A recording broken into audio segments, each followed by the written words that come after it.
My name is Simon Loasby. I'm Director of Design of Volkswagen Group in China.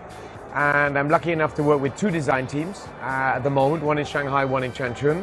And our job is to understand the Chinese consumer and look at what's different about Chinese consumer tastes and design tastes compared to the rest of the world, and then help our company to design the right products for them, which are more attractive maybe here than the rest of the world.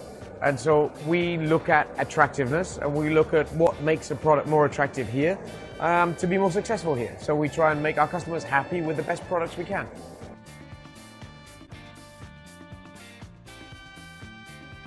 It should be fundamentally linked. Design and innovation, we do design to keep ahead, to innovate. If you don't innovate, you die.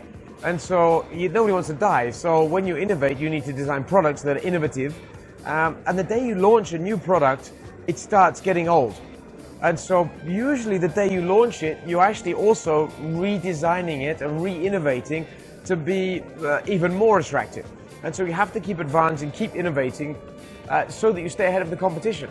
And so there's a big pressure on coming up with creative solutions, creative materials, creative interactions in materials between human and a product. And that's the only reason we design anything, is for people to interact with it somehow, whether it's a building or a plane or a car or a hairdryer.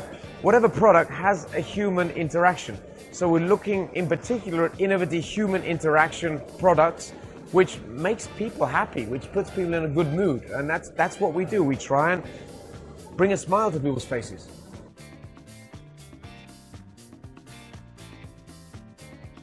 What I love doing is pulling multicultural, multi-gender, multifunctional teams together. If you can create a set of filters in your team, one is people coming from different places, another is being men and women, another is coming from different functions, and another is actually having different ways of working. I don't read, I look at pictures, but I love a team member who reads everything, because I just don't have time to do that.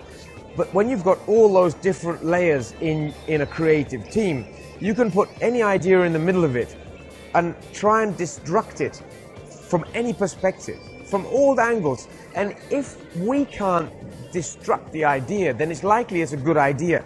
And therefore you can present that to pretty much anybody and it'll still stand up as a good idea. Now, in any company, it's important that we look around and we see what else is going on. And if you as a team then can find that idea which will totally disrupt your business, then you have to do it before the competition does. So you have to self-disrupt before you're disrupted by somebody else.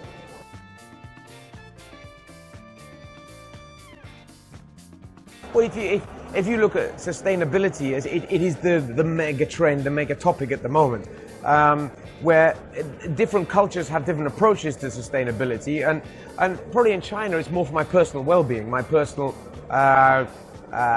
lifestyle, that you buy a sustainable product.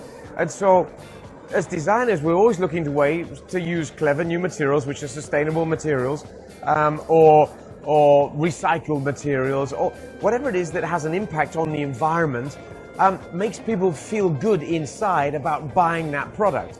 And actually, they'll probably pay a little bit more for it if it means something to them. So if you can attract them with something, which may cost you more because it's a special material, but it has an inherently good function or good story, then you can encourage people emotionally to buy that function. And so it's all about combining different attributes and different aspects into the product, which people will buy and feel good about it somehow.